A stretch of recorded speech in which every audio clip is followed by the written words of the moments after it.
This is the workout that I'm using to get a 600-pound conventional deadlift. I'm starting off with a max effort variation. So this week I'm doing sumo deadlifts. Basically every week I max out on a different deadlift variation because I need to work on maxing out. I'm very weak at that. So I'm starting off with sumo deadlifts here. I've never done sumo deadlifts before. This is the first time I'm ever trying them. I don't really like sumo, to be honest. I think it looks kind of lame. So I'm very glad that no one I knew was at the gym this day. 405 moved okay. Like I said, it feels pretty weird. I then went to 435, which literally just didn't budge off the ground. And this is still a decent amount below my conventional right now, so I just kind of got to get used to this movement. I managed to hit a 415 sumo deadlift, which is still quite a bit lower than my conventional max.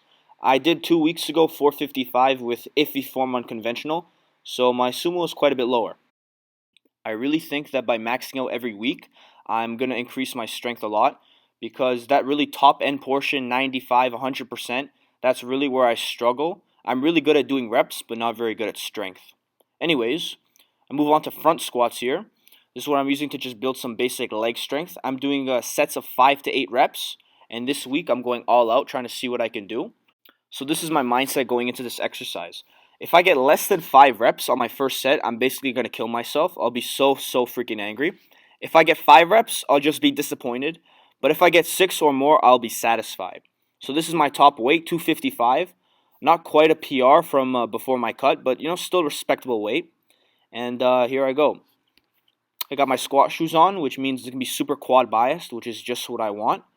And even from the first rep, it feels really tough, but you just got to power through it. You got to play some good music and just go after it, man. You can see on the floor behind me, I have my laptop open. Basically, I can't record and play music on my phone at the same time, so on days that I fill my workouts, I have to bring my laptop to the gym.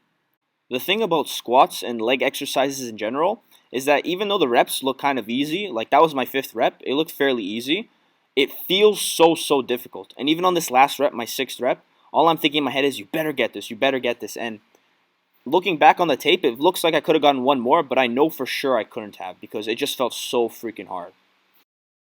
The entire rest of my workout is pretty much going to be bodybuilding work, trying to build up the muscles that support the deadlift. I like to hit my lats on my leg days because it kind of stretches your spine a little bit, decompresses your spine, and it allows you to kind of recover a little bit. I'm doing wide grip pull-ups with no weight attached, which is unusual for me, but I go chest to bar, which means I literally go as high as you can. You can see at the top of the rep, my chest is literally touching the top, and I do as many reps of these until it gets too hard.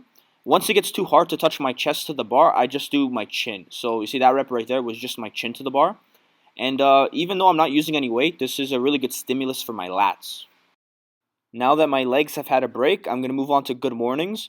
I'm not using that much weight here, only 140 pounds, but I'm really trying to make the form as perfect as possible, and I'm adding 5 pounds every workout. Eventually, I'm going to build up to some really big weights. You can see on my neck that I'm using the pad on the bar, and I like this because it just puts the weight further up on your back, and this just makes the exercise way harder.